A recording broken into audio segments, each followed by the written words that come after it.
ingresos han tenido lugar en el aeropuerto de Caracas. Inicia una nueva etapa. If you come illegally, you will now be removed.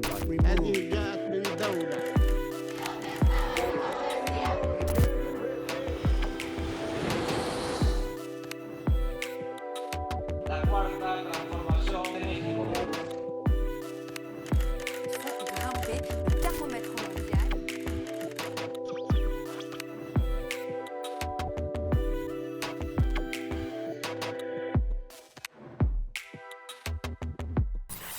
Bienvenidas y bienvenidos a Mextranjeros, el programa donde corresponsales internacionales nos hablan sobre los temas que más nos interesan. En esta ocasión hablaremos sobre la manifestación del 15N, supuestamente llamada por la generación Z, también sobre Estados Unidos y la crisis del presidente Trump interna y los vínculos que tiene con otros países y lo que esto ha afectado a otros países. Vámonos a ver las portadas de este mes. Con una agenda progresista que propone congelar el costo de la renta, ofrecer transporte público gratuito y aumentar los impuestos a los más ricos para financiar guarderías y supermercados públicos, Zohran Mamdani fue elegido el primer alcalde musulmán y sudasiático de la ciudad de Nueva York. El voto de jóvenes y de sectores hartos del costo de la vida y del statu quo político contrarrestó el intento de grupos conservadores de desacreditarlo, calificarlo de extremista y atacar su identidad religiosa. Tras años de obstrucciones, el Congreso de Estados Unidos aprobó por 427 votos a 1 la Ley de Transparencia de los Archivos Epstein, que obliga al Departamento de Justicia a publicar todos los documentos vinculados a Jeffrey Epstein y a su red de abusos sexuales. Aunque terminó firmándola, durante meses, el presidente Donald Trump afirmó que este caso es un engaño demócrata. Por su parte, las víctimas exigen que la transparencia sea absoluta y que ningún involucrado, por poderoso que sea, quede impune. Tras una presencia creciente en el Caribe, incluyendo ataques contra pequeñas embarcaciones que Estados Unidos describió como narcolanchas, el portaaviones USS Ford se instaló en aguas cercanas a Venezuela, junto con miles de tropas, marcando un despliegue militar sin precedentes en la región. Nicolás Maduro respondió declarando alerta militar máxima y acusó a Washington de usar la guerra contra las drogas como un pretexto para impulsar un cambio del régimen en Caracas. Tras los comicios presidenciales del 16 de noviembre de 2025 en Chile, los candidatos Janet Jara, de la coalición de izquierda, y José Antonio Kast, del partido de ultraderecha, pasaron a la segunda vuelta prevista para el 14 de diciembre. Jara obtuvo aproximadamente el 26.8% de los votos, mientras que Kast consiguió cerca del 23.9%, por lo que se prevé una segunda contienda muy ajustada. El presidente Donald Trump presentó un plan de paz de 28 puntos para Ucrania que exige concesiones territoriales, la limitación del ejército y la renuncia definitiva a unirse a la OTAN, lo que favorece a Rusia y reduce la capacidad defensiva de Ucrania. Vladimir Zelensky advirtió que el país atraviesa uno de los momentos más difíciles de su historia y que aceptar el plan significaría perder la dignidad, la libertad y la justicia. Sus aliados europeos calificaron la propuesta como una paz impuesta en los términos del agresor y no un acuerdo entre iguales. Muchas gracias por acompañarnos nuevamente en su programa Mextranjeros y además en esta ocasión tenemos a una nueva mextranjera y a un nuevo mextranjero con quien voy a empezar. Óscar Martínez, jefe de redacción de El Faro, periodista de El Salvador. Bienvenido, cuéntanos sobre tu nota que traes el día de hoy. Bueno, pues un gusto acompañarles, un gusto estar con este grupo de colegas.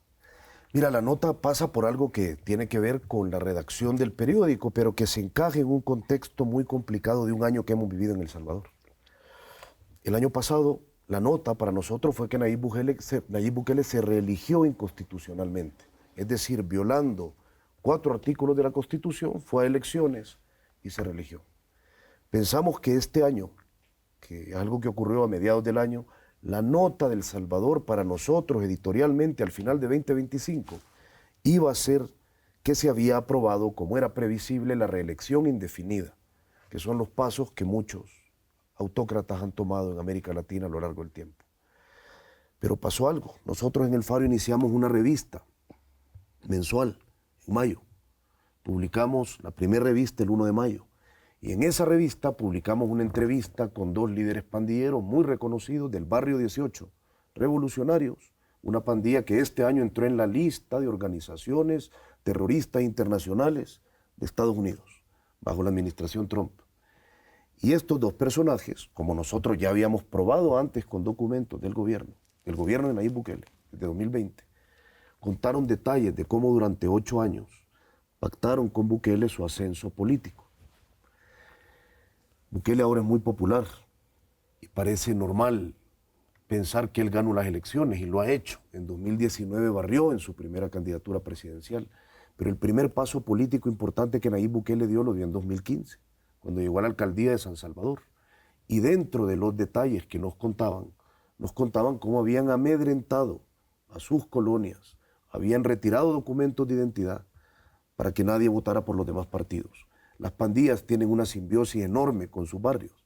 Saben quién le va a qué partido, saben quién es el líder político que hace activismo en las campañas. Les recuerdo que esa alcaldía de 2015, el primer paso político importante de Nayib Bukele para llegar como alcalde de la capital, lo ganó con solo 6,000 votos.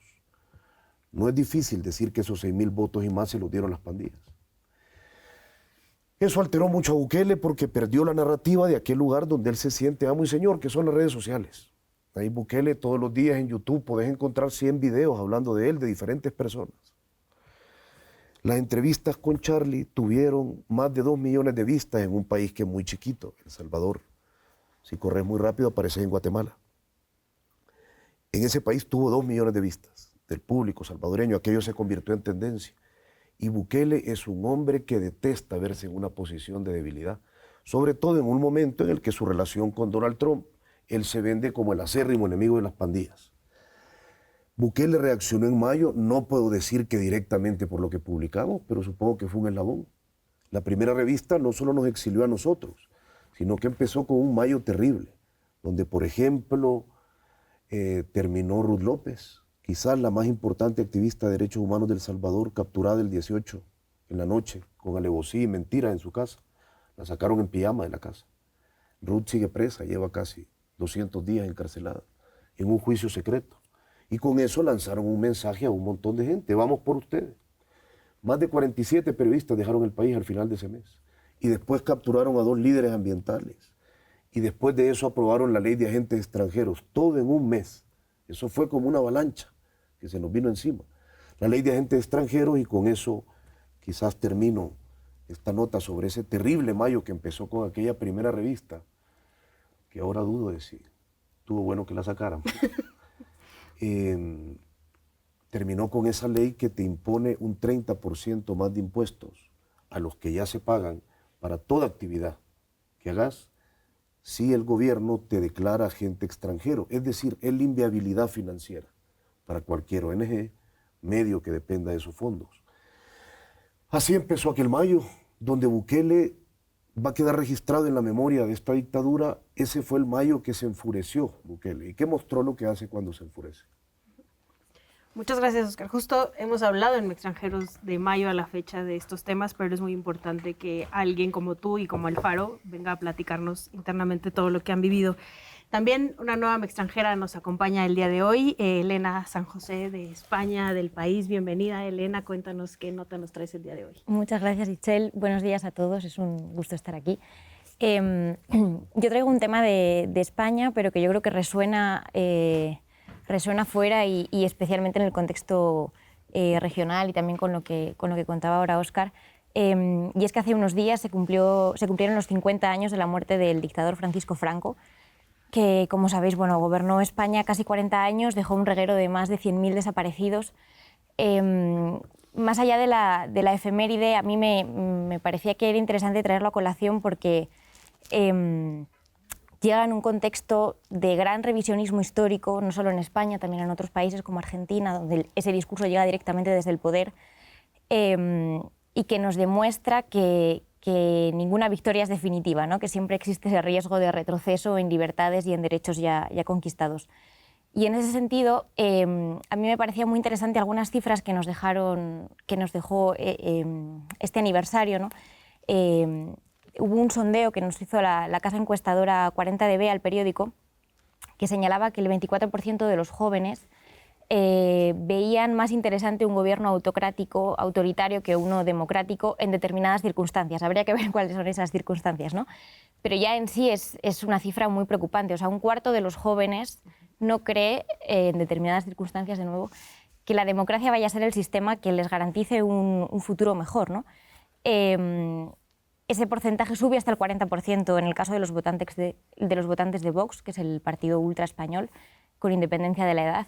Y vemos nuevamente una brecha de género que también se ve en otros países, ¿no? De cómo los hombres se inclinan más hacia estas opciones. Entonces, a mí estas cifras me parecen muy preocupantes y me parece que hablan de un paisaje, de un escenario en el que a la política democrática se le está escapando, ¿no?, entre los dedos una generación de jóvenes, especialmente hombres, que no están viendo en la democracia un sistema que esté canalizando sus necesidades, sus preocupaciones o sus demandas, ¿no? Y esta tendencia se ve en muchos países. Entonces yo creo que este es un desafío muy importante, quizá uno de los objetivos primordiales de nuestro tiempo, ¿no? Recuperar o conquistar a esta generación de jóvenes, porque si ese espacio no lo ocupa la política democrática, pues lo van a ocupar los Mileis, los Abascales, los Bolsonaros de cada país, ¿no? Que ya sabemos cuáles son los resultados. Los Bukeles. Y los Bukeles, efectivamente. Ya sabemos cuáles son los resultados, que no son nada esperanzadores, ¿no? Y yo creo que ese es el escenario a evitar a toda costa, ¿no? Que esos discursos sigan ganando terreno. Muchas gracias, Elena, y bienvenida. Seguramente al rato hablaremos más del tema. También nos acompaña en esta ocasión Mathieu Tullier, periodista francés de Le Monde, corresponsal ya de casa, la verdad. Sí, muchas gracias, bienvenido por acá. ¿Qué nos traes esta semana? Muchas gracias. Saludos a todo el mundo y feliz de estar en casa. Tengo yo una nota quizás más tragicómica de las que se han presentado, que es el expresidente francés Nicolas Sarkozy fue el primer presidente en pisar una cárcel en toda la historia de la Quinta República, ¿no? Por asociación delictiva, nada más, nada menos, por haber recibido fondos en su campaña en el 2007 por parte del entonces dictador de Libia, Muammar Gaddafi. Esto ya se probó, ya hubo un juicio y pisó la cárcel el 24 de octubre. Salió de la cárcel 3 semanas después, tras una apelación por un tema de formas. Entonces va a tener un segundo juicio en el 2026. Pero hay una noticia que salió, primero pareció una broma en Francia, nadie se la creyó, que es que en 3 semanas de cárcel, Nicolas Sarkozy ya redactó un libro de 200 cuartillas que se llama El diario de un preso. Y eso desató entre burlas e indignación. Burlas porque pues, el Nelson Mandela francés, él ha sido condenado en varios juicios, tiene además un brazalete electrónico por otro caso. O sea, es un tipo que ha sido enjuiciado varias veces, que ha perdido varios juicios, siempre por corrupción, por colusión con agentes del Poder Judicial, etc. Entonces, pues él se ostenta como víctima de una persecución de los jueces, ¿no? Entonces, primero las burlas por ponerse de víctima y por escribir un diario de 20 días de cárcel, que además tuvo condiciones privilegiadas en la cárcel, etc. E indignación por eso, porque es el primer presidente ya imputado, acusado, juzgado por corrupción, que pisa la cárcel y que además tiene la sinvergüenza un poco de publicar un libro sobre lo duro que es una experiencia carcelaria cuando él estuvo solo 20 días, con un tratamiento mediático muy peculiar, porque él se quejaba de que como tenía miedo que los custodios escupieran su plato, pues comió puro yogurt. Entonces los periódicos afines, no, y está en riesgo porque está comiendo puro yogur. O sea, fue una cosa, eso, tragicómica, porque en realidad es trágico porque es un presidente que está en la cárcel por asociación delictiva, que es un delito muy grave, del que ha tenido una pena de cárcel de 5 años cuando debería de tener 10. Y aparte, pues hace ahí sí que la burlada de sacar un libro poniéndose como un gran héroe que reflexiona mucho dentro de la cárcel durante 20 días. Y eso ya está pasando, es un muy mal trago en Francia. Muchas gracias por traernos este tipo de notas. Seguimos con estos grandes personajes. Y ahora quisiera platicar contigo, Kurt Hagbard, periodista de Estados Unidos, de Jacobin Magazine, corresponsal. Bienvenido nuevamente a Extranjeros. Muchas gracias, Ixchel. Pues un saludo a toda la mesa. Cuéntanos, ¿qué nota nos traes el día de hoy? Pues mi nota tiene que ver con el asunto de ICE, ¿no? Creo que todos saben ya a esas alturas qué es ICE en Estados Unidos, a qué se dedica. Y ha habido toda una serie de maneras de intentar contrarrestar las embestidas de ICE en las comunidades de Estados Unidos. Hemos visto enfrentamientos obviamente muy abiertos en ciudades como Los Ángeles y Chicago, incluso en Portland. Pero además de pues, esos enfrentamientos, también hemos visto otros métodos, digamos, para intentar poner un freno a básicamente lo que muchos están llamando el ejército privado de Trump, ¿no? Hemos visto grupos comunitarios dando seguimiento a ICE, siguiendo obviamente sus autos, alertando a las comunidades por medio de grupos de chat, yendo directamente a los hoteles donde están hospedados y luego escribiendo reseñas negativas acerca de los hoteles que acceden a hospedar a los agentes de ICE, etc., ¿no? Esta semana vimos un nuevo método. Es decir, la creatividad no tiene límites. En este caso, varios manifestantes acudieron a un Home Depot. Home Depot es esta tienda, esta cadena de Estados Unidos que venden todo tipo de herramientas y equipo para hacer construcción, todo lo que tiene que ver con casas y esto. Por ende, pues muchos de la comunidad mexicana, y no solo, pues pasan tiempo ahí, o comprando, o incluso pues se vuelve a veces un punto de reunión ahí, ¿no?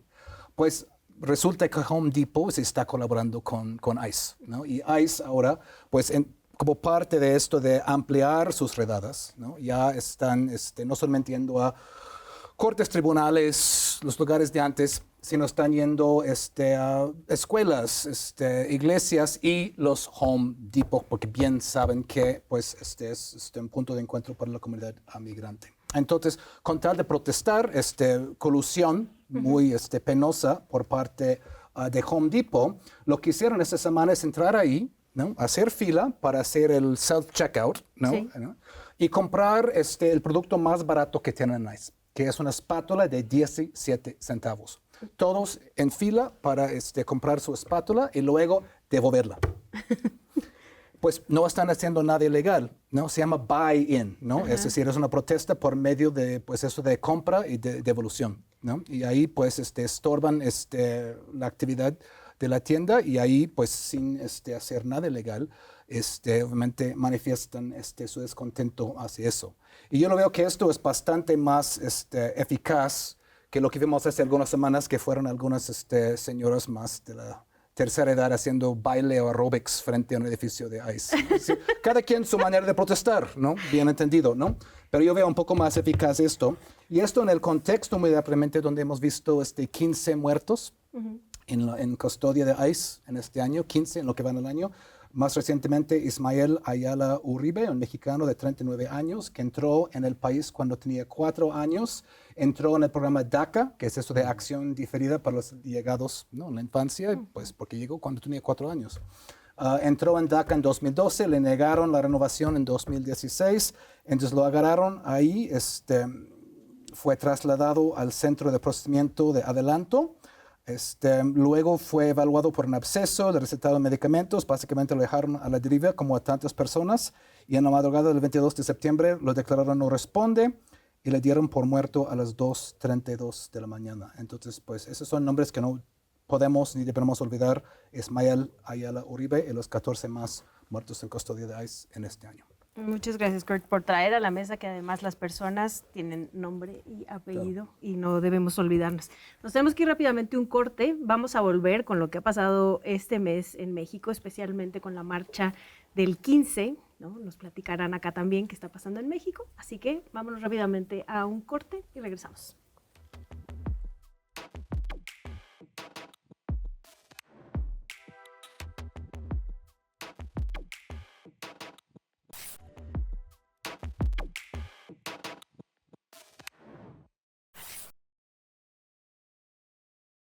Regresamos a Extranjeros y bueno, como seguramente habrán escuchado en algunos otros espacios, el 15 hubo una manifestación que se le llamó la manifestación del Gen Z en contra de no solamente del gobierno de Claudia Sheinbaum, sino también como de la falta de vivienda, algunas posturas que ponían sobre la mesa.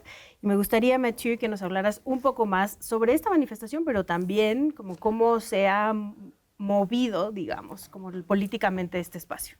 Bueno, llegar al origen, ¿no? Marchas de la generación Z en Nepal, que una revuelta de jóvenes que tumba un gobierno, manifestaciones en Marruecos de generación Z, también de jóvenes.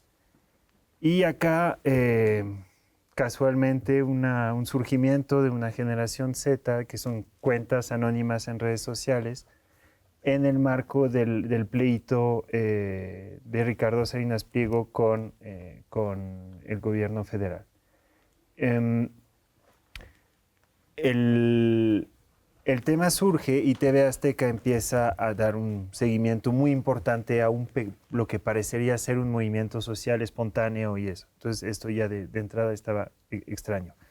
La generación Z, las primeras cuentas de redes sociales anónimas, buscaban una manifestación por la revocación de mandato de Claudia Sheinbaum, ¿no? Por casos de corrupción que han salpicado o manchado a Morena. Primero, durante las primeras semanas, la verdad fue objeto de burlas porque era prácticamente evidente que quienes realizaban estos videos, quienes estaban detrás de esas cuentas, no eran jóvenes, no, o sea, todo sonaba falso, ¿no? Imágenes de inteligencia artificial, mostrando el Palacio Nacional en llamas, etc. Entonces, luego, 1 de noviembre, sucede el asesinato de Carlos Manso en Uruapan y ahí sí se amplifica bastante la convocatoria porque ya no se trata de revocación de mandato por corrupción, sino ya temas de inseguridad, de extorsión, etc. Y ahí creo que lo de generación Z pues se quedó un poco al margen y más bien si hubo una convocatoria amplia, a lo mejor no de jóvenes, porque generación Z son jóvenes nacidos entre el 97 y 2012, pero ya una convocatoria amplia, ya no de jóvenes, sino ya de gente que marcha en contra de la inseguridad, etcétera. Demandas que según yo son muy válidas. Y ahí... Sobre todo que el tema de seguridad en México es la exigencia número uno. Y de extorsión, ¿no? Sí. Que ha sido un tema que ha sido puesto de lado durante mucho tiempo y que ahora está surgiendo porque pues, es un tema muy, muy importante. Y aquí, para llegar a lo que mencionabas del tema político, una gestión, según yo, pésima de la presidenta, que muy a la defensiva, muy nerviosa, empieza a desacreditar a la manifestación desde antes, etcétera. Y creo que esto le genera mucho más convocatoria, porque ya se vuelve un factor de descontento extra, ¿no? De que, a ver, hay una situación que está... Tú dices que está mejorando y en efecto hay cifras que muestran que está mejorando, pero la situación está horrible. Y tú no puedes desacreditar desde la tribuna presidencial un movimiento con reivindicaciones legítimas porque tú no lo estás organizando. Eso no está bien. Entonces, creo que generó un efecto bola de nieve y el 15 de noviembre marcharon mucha gente. Aunque desde el gobierno se intentó desacreditar, etcétera, sí marchó mucha gente. Casi ningún joven, lo cual era de esperarse, porque pues, quizás las reivindicaciones no eran de los jóvenes, porque en efecto el movimiento inicial no era espontáneo, sino una creación de mercadotecnia, parecía. Pero sí hubo una marcha, según yo, con reivindicaciones legítimas, y la reacción otra vez del gobierno ha sido... pues deslegitimar, burlarse de la edad de quienes marchaban. No, y la violencia en el Zócalo, ¿no? Y la violencia en el Zócalo, que ahí es un tema, muchas teorías de quiénes eran, porque, a ver, o sea, cuando se mencionaba, es un bloque negro, pues sí, podríamos decir que es un bloque negro. ¿Es el mismo bloque negro que el que hemos visto toda la vida? No, porque este bloque negro rompe bancos y rompe paradas de autobuses. Estos no rompieron nada, solo se fueron por las vallas. Una represión policíaca terrible y hay muchos intelectuales militantes de izquierda de antes defendiendo al actuar de los policías con la retórica de que es un intento de golpe de Estado, etc. Entonces ahí ya se polarizó porque ya fue batalla por la narrativa, ¿no? Desde el gobierno desde otros sectores, incluyendo TV Azteca, Ricardo Salinas Pliego, tratando de crear un relato sobre lo que había sucedido. El gobierno de que era una marcha de viejitos con grupos pagados que armaron desmanes para provocarnos e hirieron a policías. Y del lado Salinas Pliego y su grupo, hubo una represión terrible del gobierno contra los jóvenes, están masacrando a los jóvenes, etc. Comparándolo con el 68 y el 71. Pero cosas absurdas, o sea, ha sido una locura. Creo que un poco de ambos lados.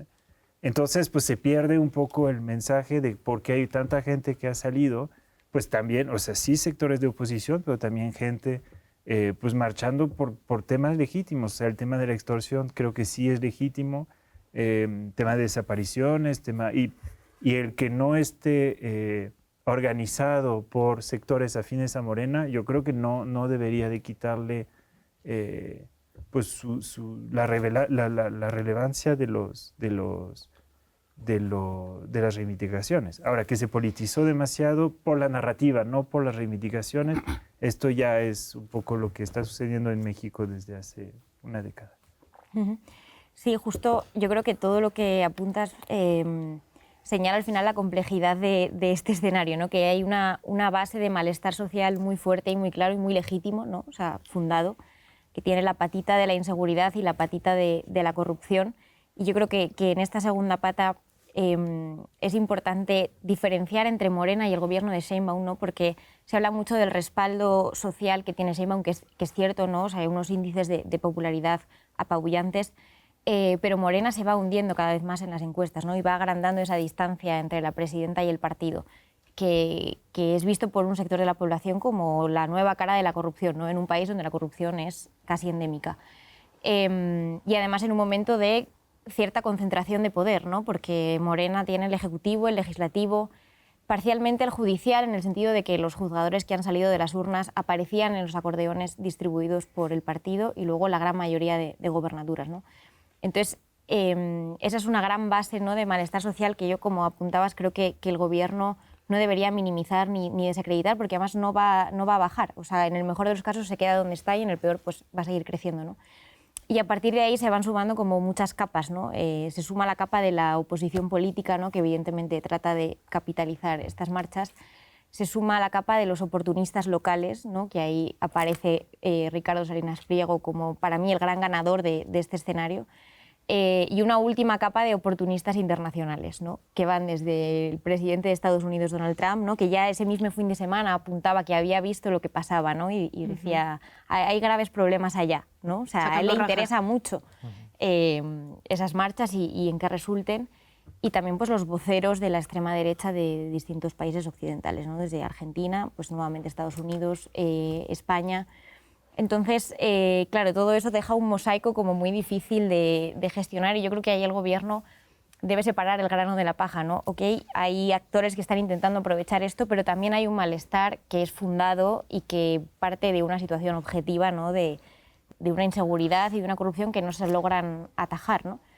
Entonces, pues claro, en este escenario yo creo que las imágenes, sobre todo lo que apuntabais de la violencia y demás, favorecen mucho estos discursos ultra, porque las imágenes tienen una vida propia más allá de las palabras o de la comprensión del contexto, ¿no? Por ejemplo, este teórico de la conspiración, Alex Jones, ¿no?, compartía las imágenes que decía el gobierno de México está al borde del colapso, que eso no es México, y, o sea, cualquiera que viva en México sabe que el gobierno está muy lejos del colapso, ¿no? Pero esas imágenes sirven para construir ese discurso, ¿no?, que se nutre del caos y de, ¿no? Y con luego una desorganización muy fuerte, porque hay muchos mensajes luchando por tener un espacio propio que al final dejan, pues, ¿no?, esta desorganización en la que desembocó la segunda marcha, que fue un fiasco, porque no hubo gente, ¿no? Y la poca que hubo tenía como demandas muy, muy dispares. Entonces, bueno, pues es muy complejo el escenario y hay que ver cómo reacciona el gobierno. Bueno, yo creo que estamos ante un fenómeno no solamente local, no solamente nacional, sino internacional. Justo como en su momento vimos el símbolo del puño en alto, que fue viajando de país en país, ¿no?, hace 20 años. Ahora estamos viendo como un modelo franquicia del simbolismo internacional de las manifestaciones, ¿no? La calavera en países ya como Indonesia, Nepal, Madagascar, ¿no? Y lo que vemos fue una tentativa aquí en México, con obviamente mucho dinero atrás, de importar, ¿no? Básicamente un paquete de manifestación. Es decir, tú ya sacas de tu estante tu paquete de manifestación, lo importas y lo aplicas, ¿no? Esto requiere dinero y requiere acceso a medios. Y obviamente es artificial, ¿no? Pues hace 2 meses casi nadie estaba hablando de la generación Z en México, ¿no? No solamente en inglés sí es un término que se usa desde hace tiempo, en México no tanto. Fue algo inorgánico desde el principio, ¿no? Ahora bien, yo fui a la marcha, pues fuimos a la búsqueda de jóvenes, que no había realmente, y fuimos haciendo entrevistas, ¿no? Esas exigencias legítimas que mencionan, que sí son, pues brillaron en gran medida por su ausencia, es decir, había por supuesto gente que fue ahí con muy buenas intenciones de manifestarse por esas cosas, pero lo que fue predominando a lo largo de la marcha, muy desafortunadamente, fueron expresiones de odio. Expresiones de odio muy fuertes contra la presidenta y su anatomía, acerca de su religión, acerca de su etnicidad. Todos vimos la pinta que hicieron en la puerta de la Suprema Corte, ¿no? Y todo tipo de las típicas consignas en contra de Morena y narcogobierno, o es un gobierno rebasado por el crimen, no se ponían de acuerdo. No, sí, playeras y banderas nazis. Sí, pues los nazis llegaron ahí, ¿no? Ahora bien, si hubiera habido un orador, un templete, como que normalmente hay, pues un buen orador algo pudo haber hecho para pues, agrupar, hacer algo con este batiburrillo. Pero no hubo orador. Eso me parece muy significativo. Es decir, el fin no fue eso. No fue tener un evento al final para canalizar exigencias. Fue escenificar escenas de desestabilización para el consumo internacional. Y en eso lo lograron. Mencionaste la cuenta de Alex Jones. Trump luego sale y dice, no estoy contento con México, y vuelve a sacar la idea de ataques de drones. Y luego tenemos la embajada de Estados Unidos diciendo, solo pasará si ellos lo piden. Guiño, guiño, ¿no? Es decir, si no fue coordinado, fue muy bien aprovechado el momento, ¿no? Y eso es cuando ves, pues, una tentativa de provocación con muchas, obviamente, expresiones y manifestaciones de ultraderecha, que es preocupante, ¿no? Básicamente, yo vi demográficamente una marea rosa parte 3-4. Mayormente gente de mediana y tercera edad y media clase, media alta, ¿no? Obviamente son exigencias ahí que hay que tomar en cuenta, pero el asunto es que esta marcha en general no fue lo que pues intentaron pintarlo como era. Mira, yo lo veo un poco como outsider, aunque soy periodista, no he cubierto esta marcha. Pero hay una cosa que es, después de escucharles y de haber seguido como alguien que consume noticias con un criterio diferente, qué triste lo que pasó, por todos los niveles. Yo no creo que haya ninguna duda ya de que ahí había una articulación política. No digo que toda la gente estaba articulada por movimientos políticos de la derecha, pero es obvio que había. Pero yo lo que me pregunto es cómo se sentirá la persona que habrá ido a manifestarse de forma natural y porque tenía alguna reivindicación. Sentirá después de escuchar todo este debate en los medios que está gritando en el fondo del mar. Es decir, la erosión de un movimiento ciudadano o de una protesta que este tipo de heridas va a dejar en el recuerdo de México es enorme. Yo vengo de una región donde siempre hemos querido que la sociedad civil sea más activa, que salga a las calles y que proteste. Lo lograron medianamente en Guatemala con la primavera guatemalteca, cuando consiguen que el ex genocida vaya a juicio y sientan a Ríos Montt. Y el apoyo popular también permite que Arévalo tenga unas elecciones limpias a donde pueda llegar. Pero todo el debate posterior a esta manifestación, bueno, yo lo puedo resumir en mi caso personal en una cosa: no me acuerdo por qué protestaba la gente. No tengo idea de cuáles eran las reivindicaciones y les prometo que he leído un montón de artículos y veo la televisión mientras desayuno, almuerzo y ceno para intentar cuanto antes empaparme de este complejo país. No me acuerdo cuál era una de las reivindicaciones. Me acuerdo ahora lo último que dijo la presidenta, lo otro que le contestaron, que dijeron que habían atrapado a un líder juvenil del PAN, etcétera, etcétera, pero no me acuerdo de ninguna reivindicación. Y de hecho yo creo que lo único claro de lo que ha salido de estas marchas, ¿no?, es este auge político de Ricardo Salinas Pliego, que es el que claramente ha aprovechado el contexto, ¿no? Venía de una derrota judicial histórica en la Suprema Corte contra el Gobierno, que le ha obligado a pagar deudas que arrastra con el fisco desde hace algunas de más de 15 años, de 50.000 millones de pesos, y que se ha convertido de repente en esta figura o posible figura de la unidad para la oposición. Y a mí una de las cosas porque claro, las redes también generan cierta distorsión, ¿no? De hecho, después del 15N hubo como una semana en la que las redes solo se hablaba de ese tema, no era un furor, parecía que la tensión crecía, y luego llegó el 20N y había 200 personas en la calle, ¿no? Entonces, más allá de las redes, a mí lo que sí me parece muy relevante es que el líder del PAN, que es Jorge Romero, el otro día en una entrevista que le hacía a mi compañera Elia, abría la puerta a que Ricardo Salinas Pliego fuera el candidato de la oposición, ¿no? Y a mí esto sí me parece que marca un antes y un después, porque además en un país donde formar partidos políticos no es tan sencillo, no es tan fácil que un candidato independiente gane, lo vimos ya con... Ni siquiera que gane, ¿no? Sino que se abra hueco, como le pasó a Verástegui. Pues ahí están abriéndole una plataforma muy fuerte, ¿no? Como es el PAN, que estaba en pleno relanzamiento, que eligió un lema bastante conservador, pero que parecía que en realidad quería modernizarse, y que para mí con estas declaraciones de Jorge Romero lo que hacen es claramente decantarse por el lado ultra, ¿no? Entonces ahí sí hay Nos vamos contigo, Kurt, porque tenemos que ir a corte, así que rapidísimo. Ok, rapidísimo, ¿no? Pues mencioné al principio esto de que pues la idea de la franquicia internacional, ¿no? Y es importante eso, porque todo evento de ese tipo ahora es internacional, y mucho de eso fue para el consumo de Estados Unidos. Quiero leer muy brevemente cómo reportó el primer párrafo de Associated Press en español y inglés, para que vean la diferencia. En español dijeron: miles de mexicanos protestaron el sábado en Ciudad de México contra el gobierno de Claudia Sheinbaum en una manifestación convocada originalmente por la generación Z, pero que finalmente fue alentada por partidos de oposición y acabó reuniendo a más críticos del gobierno que a jóvenes que se quejaron de la violencia que vive el país. Yo creo que es bastante honesto, ¿no? Mira el mismo artículo en inglés. Varios miles de personas salieron a las calles de la Ciudad de México el sábado para protestar contra la delincuencia, la corrupción y la impunidad en una manifestación organizada por integrantes de la generación Z, pero que terminó contando con un fuerte respaldo de simpatizantes mayores de los partidos de oposición. Es decir, en manera de marcar la nota es totalmente diferente para justamente alentar la idea en el público anglófono que sí fue una orgánica marcha juvenil, y eso es lo que hizo Guardian, BBC, CNN y demás. Nos tenemos que ir a un corte, pero justo vamos a volver con Kurt un poco para que nos sigas hablando, además, no solo de esto, sino de lo que está sucediendo en Estados Unidos y con Donald Trump. Sí, con gusto. Así que nos vamos rapidísimo y volvemos.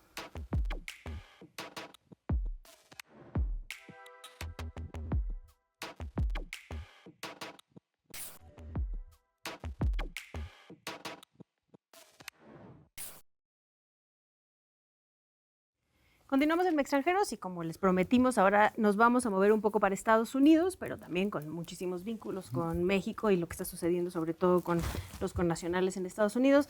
Cuéntanos, Kurt, ¿consideras que Estados Unidos está pasando por una crisis con todo lo del alcalde de Nueva York, lo que está sucediendo con ICE, Jeffrey Epstein, todo al mismo tiempo?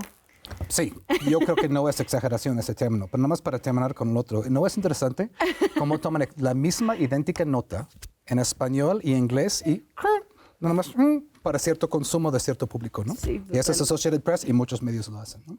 En cuanto a Estados Unidos ahora, pues hay muchas piezas en juego, por decirlo así, ¿no?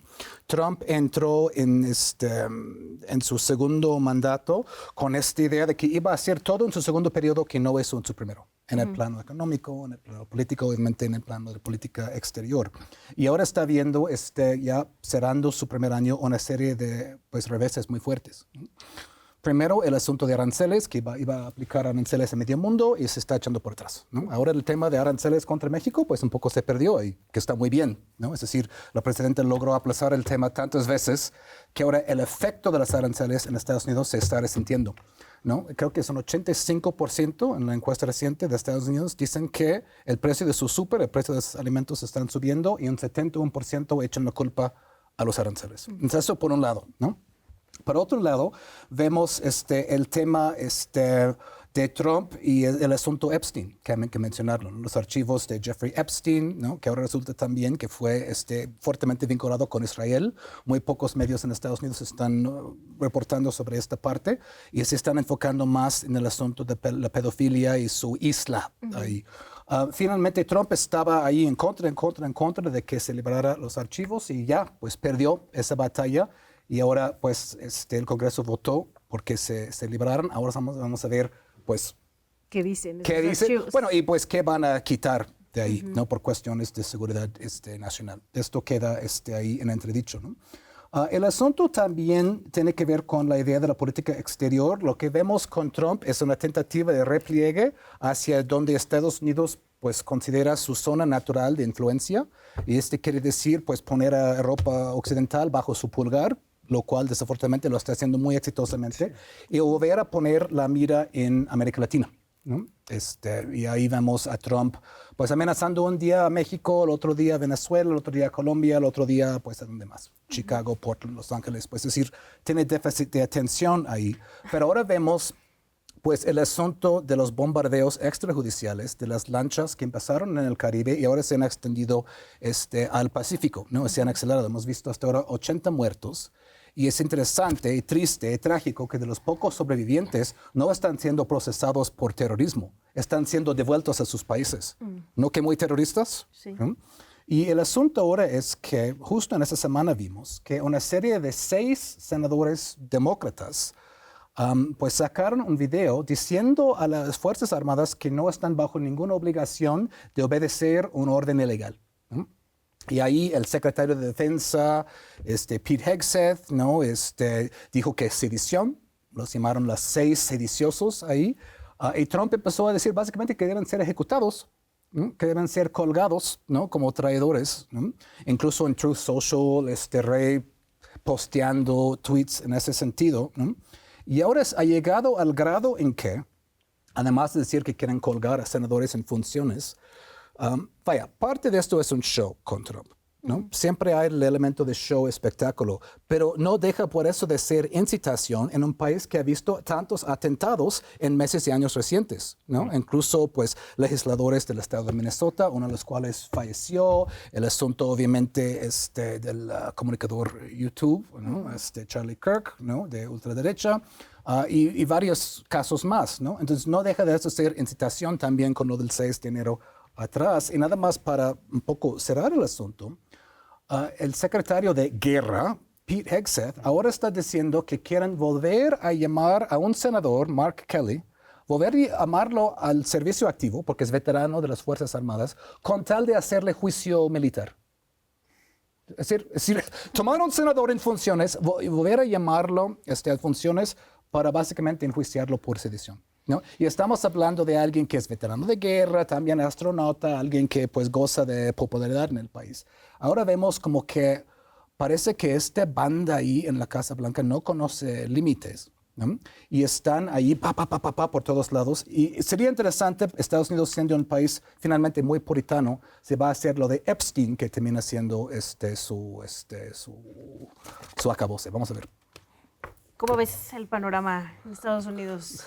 Bueno, ahí de Nueva York yo poco podría hablar.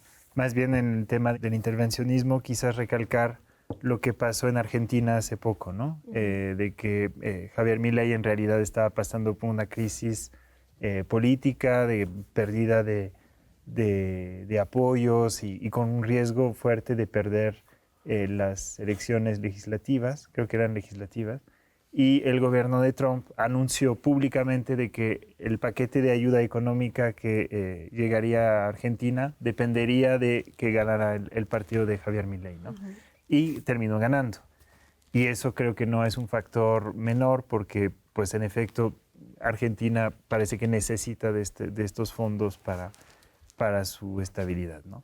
Entonces, pues sí, vemos un presidente y un grupo en el poder, creo que anotaste bien, que no solamente es una persona, sino hay un sistema ahí de gente que pues se la pasa violando lo que se pensaba era Estados Unidos, ¿no? Un Estado de Derecho, donde la ley es importante, etcétera. Lo que estamos viendo son milicias ya de Lais, prácticamente de extrema derecha, ¿no? Con pagos por persona migrante detenida, ejecuciones extrajudiciales a nivel internacional, planes de paz sacados un poco de la manga que siempre benefician al agresor,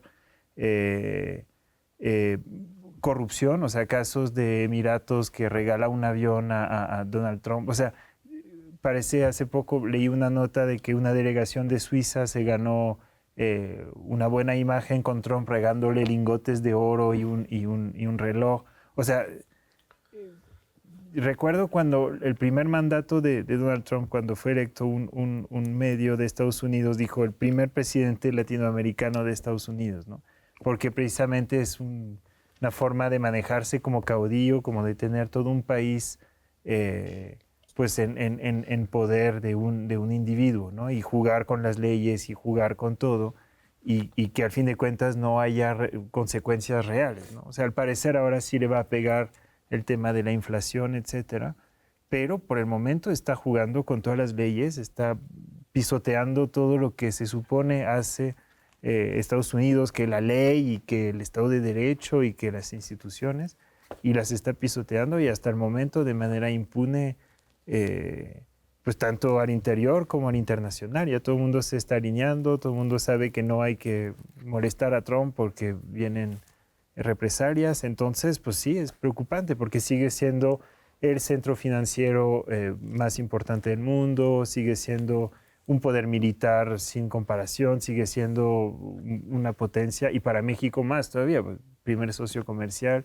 Justo te voy a cortar aquí porque nos tenemos que ir a un corte, pero quiero volver con ustedes tres para que hablemos de esto, cómo Estados Unidos se está vinculando con otros países y cómo lo que hace y las decisiones que toman desde Estados Unidos está influyendo en general a todo el mundo, y no solo a América Latina, sino en general a todo el mundo. Perdona, nos vamos rapidísimo y regresamos.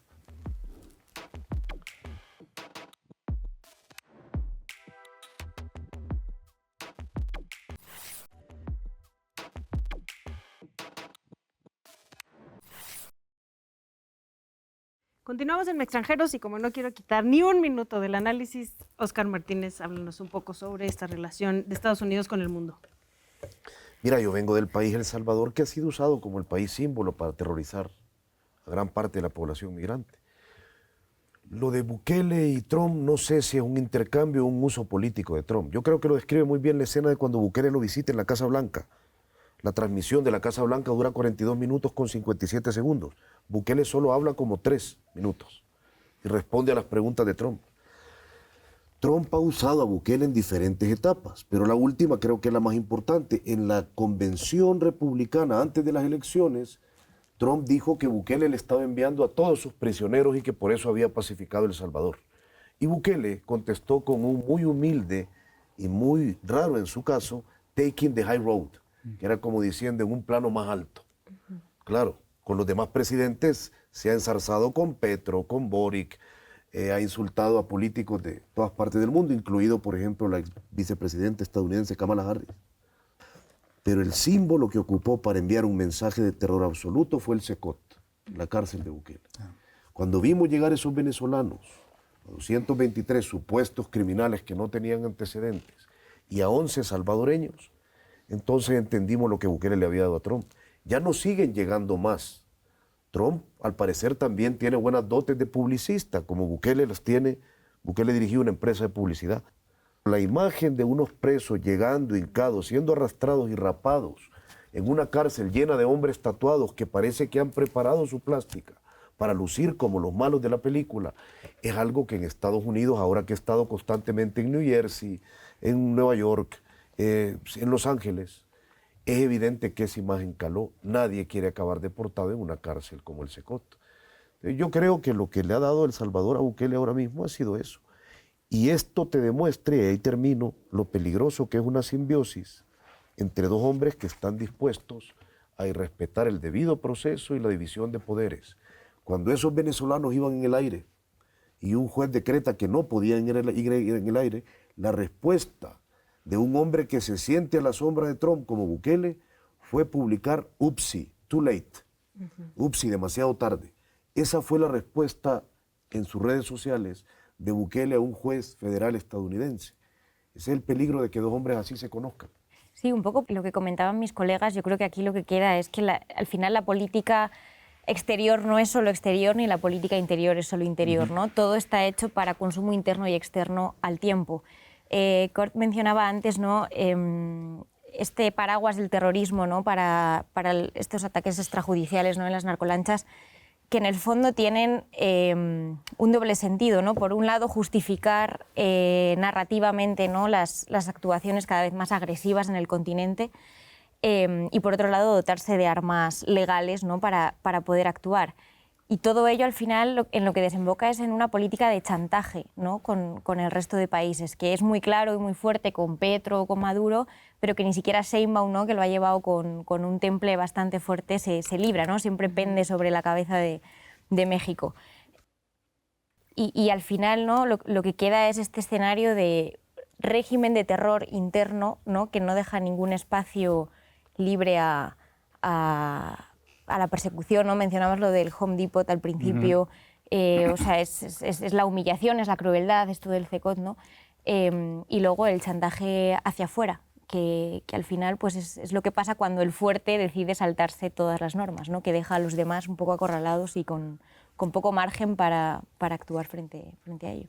Y vaya, en medio de este panorama tanto oscuro, digamos, hay una luz interesante que hemos visto muy recientemente que hay que mencionar, que es la elección de un abierto socialista a la alcaldía, ¿no? de una de las ciudades más grandes de Estados Unidos, que es Nueva York.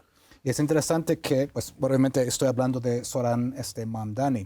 Y es interesante que Mathieu mencionó el chantaje, y también has hablado de esto de chantajear básicamente la región, el chantaje a Argentina, ¿no? Con esta idea de rescate de 20.000 millones, sí. que luego iba a ser 40.000 millones, y luego, pues, el partido de Milei gana las elecciones y Trump retira el rescate, ¿no? Bueno, por lo menos la parte que iba a venir de las empresas privadas, ¿no? Entonces, como, siempre no. Pero lo interesante es que Trump intentó hacer lo mismo con Nueva York. Intentó aplicar el modelo Argentina. Dijo, pues si votan por Mamdani, voy a retirar el financiamiento federal a la ciudad. Que obviamente es ilegal. Es decir, ningún presidente puede retirar pues, fondos estipulados por el Congreso a un estado o una ciudad. No se puede. Es decir, no es un asunto legislativo. Obviamente Trump está... pues ignorando muchas leyes y podría intentar estorbar el asunto, pero por ahí fue la cosa. Lo interesante de Mamdani es que no solamente ganó contra Trump y contra las amenazas y todo esto, sino contra su propio partido. Bien sabemos que el Partido Demócrata pues, no le gustan candidatos que están demasiado a la izquierda de su muy estrecha ideología. ¿no? Del Partido Demócrata. Vimos lo mismo con Bernie Sanders y sus dos candidaturas presidenciales. Entonces, incluso vimos a líderes del Partido Demócrata que no querían apoyar a Mamdani y gana de todos modos. Y es interesante, cerrando, que luego Mamdani va a la Casa Blanca y pues un poco polémica, ¿no? Debió haber ido, no debió haber ido, fue bien, no estuvo bien, ¿no? Se está dando la espalda a un fascista, le está dando un apoyo. Dijo que Trump era un fascista, también habló del genocidio en Gaza, con esta palabra genocidio, y también habló a favor de los migrantes. Recordamos que él también es migrante, nació en Uganda. Entonces, por lo menos mediáticamente, pues dio ciertos pasos hacia adelante en una situación en Estados Unidos donde hace falta un cambio en la dinámica política. Son avances, sin duda, son avances y en una ciudad tan importante, mucho más. Nos tenemos que ir de MEX Extranjeros, queremos agradecerles mucho. El próximo mes vamos a tener 2 especiales, les esperamos por acá en TV UNAM, uno que va a estar dedicado a La Paz y el otro en nuestro recuento del año, así que por ahí nos vemos en diciembre, volveremos acá a MEX Extranjeros. Cuídense mucho, nos vemos pronto.